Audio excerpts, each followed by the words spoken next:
Baik, berjumpa lagi dengan saya. Jadi pada kesempatan ini saya akan melanjutkan video sebelumnya tentang metode pengumpulan data. Pada kali ini saya akan mencoba sharing dengan Bapak Ibu, rekan-rekan dan para mahasiswa semuanya, yaitu tentang interview atau yang kita kenal dengan wawancara. Baik, seperti yang saya sampaikan pada video sebelumnya, metode pengumpulan data itu bisa dibagi menjadi setidaknya ada 5, ya. Salah satunya adalah tentang interview atau wawancara. Jadi dalam melakukan wawancara, seorang peneliti atau siapapun yang akan melakukan interview atau wawancara hendaknya dapat melaksanakan interview dengan baik tanpa harus mengurangi hal-hal yang memang harus dikerjakan dan tidak harus dikerjakan. Atau ada hal-hal sensitif, ada hal-hal yang apabila itu ditanyakan di awal, itu bisa mengganggu psikologis partisipan atau responden. Jadi kita harus hati-hati dalam melakukan interview. Tetapi semuanya itu sangat tergantung pada kemauan kita untuk bisa menghormati keberadaan responden atau partisipan, sehingga data yang kita dapatkan dari hasil interview atau dari wawancara itu betul-betul data yang memang sesuai dengan tujuan penelitian. Dan apa yang disampaikan oleh orang yang kita wawancarai adalah apa yang dia rasakan, apa yang dia ketahui, atau apa yang dia alami. Baik, saya langsung saja memulai apa itu interview. Ya. Jadi interview itu adalah sebuah metode pengumpulan data yang dilakukan oleh interviewer. Ya. Jadi orang yang mewawancarai namanya interviewer terhadap interviewee atau orang yang diwawancara atau partisipan. Ya. Berdasarkan tujuan atau sesuai dengan tujuan penelitian. Ya. Nah, jenis interview itu ada bermacam-macam. Ya. Ada yang personal interview atau interview yang dilakukan secara tatap muka, ya, face to face interview. Kemudian ada namanya interview atau wawancara melalui jaringan telepon atau telepon interview. Ada juga dengan yang dikatakan sebagai group interview, ya, atau focus group yang biasanya terdiri dari 6 sampai 10 responden. Bagaimana dengan personal interview? Personal interview itu ada yang structure interview, jadi interview atau wawancara terstruktur, pertanyaannya ke semua orang yang diwawancara sama, ya, dan ini relatif lebih mudah untuk dianalisis, ya. Tetapi pertanyaannya karena terstruktur sehingga dia menjadi tidak fleksibel. Yang kedua ada namanya semi structure interview, jadi dia semi terstruktur. Ya. Kemudian yang ketiga ada unstructured interview yang tidak terstruktur. Responden dapat dengan leluasa menggunakan kata-kata sendiri. Ya. Kemudian informasinya relatif lebih komplit, ya, karena leluasa untuk memberikan pertanyaan maupun menjawab pertanyaan. Nah, ini sedikit sulit atau lebih sulit karena harus membuat kode dan analisisnya. Ya. Berikutnya ada yang dikenal dengan telepon interview. Ya. Kalau telepon interview, kelebihannya adalah dia lebih fleksibel, bisa cepat, ya, lebih murah, recall is easy, jadi untuk memanggil kembali atau menghubungi kembali relatif mudah, tidak perlu staf lapangan karena melalui telepon, mudah menjelaskan, informasi tambahan kita bisa dapatkan sesuai dengan yang kita inginkan. Kemudian high rate of response, jadi responnya cukup tinggi.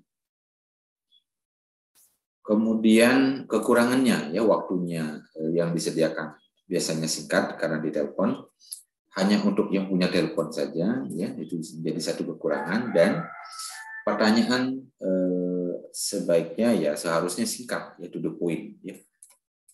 Ini juga menjadi kekurangan. Nah, bagaimana tahapan sebuah interview, ya? Jadi interview yang baik itu semestinya melalui beberapa tahapan, ya.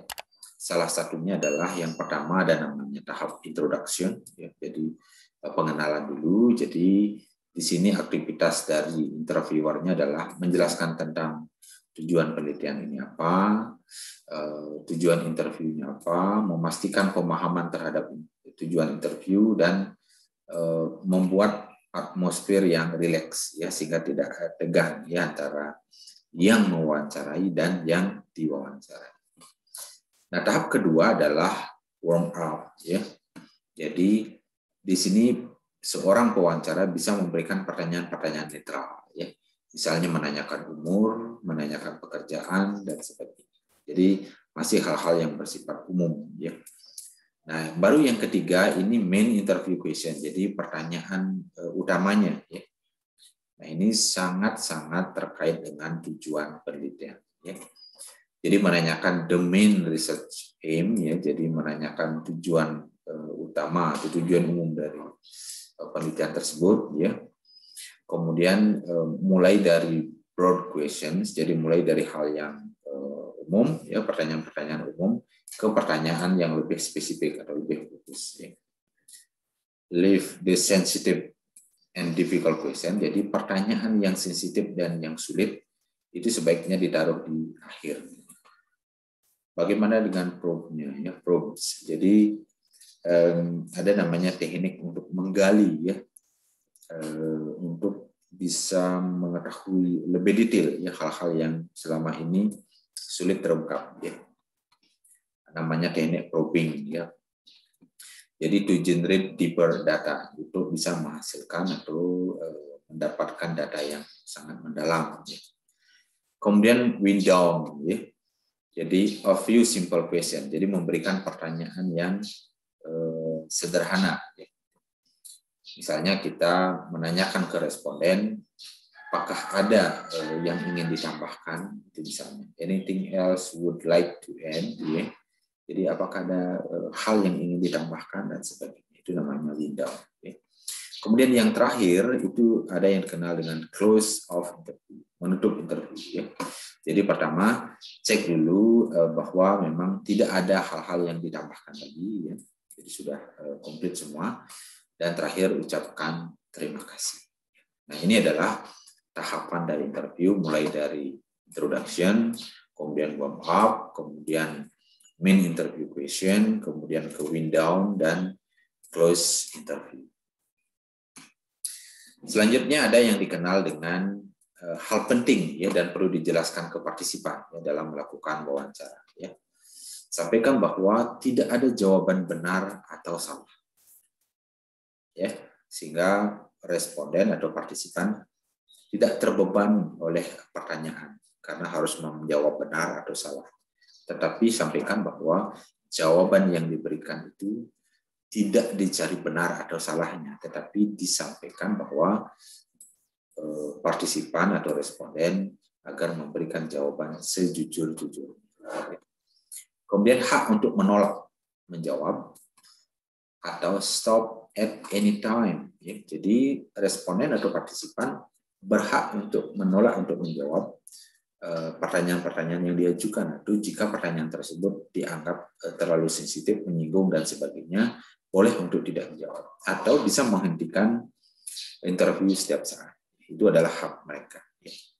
Kemudian interupsi atau minta menjelaskan hal tertentu, ya. Itu juga bisa dilakukan oleh partisipan. Nah, wawancara ini agar disampaikan bahwa proses wawancara ini direkam, ya, dan ingat untuk meminta izin ke partisipan atau responden. Jadi kita sampaikan bahwa interview ini will be record, ya, with permission. Jadi akan dilakukan rekaman atau data ini atau wawancara ini direkam atas seizin partisipan. Nah, bagaimana dengan teknik probingnya, ya? Kita bisa memotivasi partisipan untuk bisa menyampaikan data sebanyak-banyaknya terkait dengan apa yang kita tanyakan.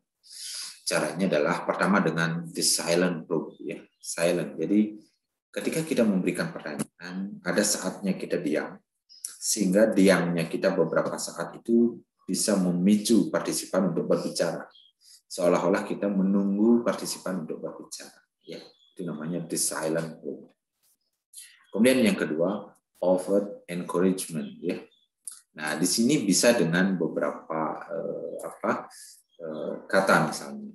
Kita bisa mengatakan ketika partisipan menyampaikan jawaban, kita bisa memberikan respon misalnya oke atau itu misalnya. Ya.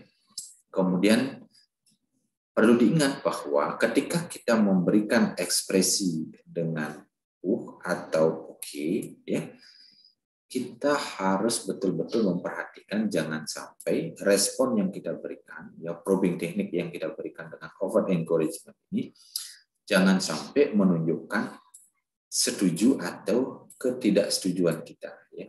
Jadi jangan sampai menunjukkan bahwa kita setuju, approve, ya, atau disapprove terhadap jawaban dari partisipan. Ya. Itu harus diperhatikan. Ya. Kemudian tanyakan untuk elaborasi. Misalnya ketika partisipan menjawab tetapi belum dalam, misalnya kita bisa menyampaikan, can you elaborate on that? Ya. Dapatkah kamu mengelaborasi atau lebih mengelaborasi lagi tentang hal tersebut? Misalnya. Atau kita bisa menyatakan, a minute ago you were talking about apa misalnya. Can you tell me more about that? Jadi, semenit yang lalu atau beberapa saat yang lalu saudara menyampaikan tentang itu. Bolehkah saudara atau bisakah saudara memberikan penjelasan lebih detail atau lebih dalam misalnya. Itu cara untuk elaborasi. Kemudian reflection. Nah, ini juga dikenal dengan psikoterapis trik. Ya. Jadi triknya seorang psikoterapis. Ya. Dengan cara repeating what the respondent said. Ya. Jadi mengulang apa yang disampaikan oleh responden. Misalnya, what I'm hearing is that you found that experience very traumatic. Jadi misalnya apa yang saya dengar, misalnya saudara menyampaikan bahwa ada pengalaman traumatik yang sangat traumatik. Nah, dengan cara begitu partisipan akan mencoba menjelaskan ulang atau menjelaskan lebih lengkap atau lebih detail tentang pengalaman traumatik. Nah, seorang pewawancara bisa pause dulu, kemudian tunggu ya sampai responden tersebut melakukan elaborasi. Nah, teknik interview ya, pilih lingkungan yang tepat ya. Jadi lingkungan harus tepat, bisa diakses oleh partisipan, jangan terlalu jauh ya dari tempat partisipan. Ada rasa nyaman dan level gangguannya supaya minimal atau sangat sedikit ya, sehingga proses wawancara tidak terganggu. Menjalin hubungan baik, trust ya, percaya, attitude, sikapnya ya, kemudian ada humornya ya, ada sehingga adaptability ini bisa tercapai. Artinya partisipan bisa beradaptasi ya dengan lingkungan yang ada, dia merasa nyaman karena kita ada humornya, ada rasa percaya yang kita bangun seperti ini. Ya. Kemudian teknik bertanya, active listening, jadi mendengarkan secara aktif. Kemudian being clear and ambiguous, ya. Jadi unambiguous. Jadi harus clear ya, jelas ya. Apa yang kita tanyakan, apa yang kita dengarkan. Kemudian tidak bersifat ambigu ya. Kemudian tidak leading question ya. Leading question itu sama dengan non leading response. Jadi kita tidak boleh mengarahkan jawaban yang akan diberikan oleh responden ya. Nah, apakah itu terkait dengan pandangan maupun tentang kepercayaan ya. Tidak boleh mengarahkan jawaban. Kemudian mengelola interview, wawancara yang dilakukan, ada yang namanya a sensitive interaction ya. Jadi ada interaksi sensitif ya. Misalnya yang wawancaranya laki-laki, yang diwawancarai perempuan. Jadi ada hal-hal sensitif ya, yang harus bisa dikelola dengan baik oleh pewawancara. Atau menanyakan tentang hal-hal agama, suku dan sebagainya, itu bisa sensitif ya. Jadi hati-hati dengan hal-hal seperti itu ya.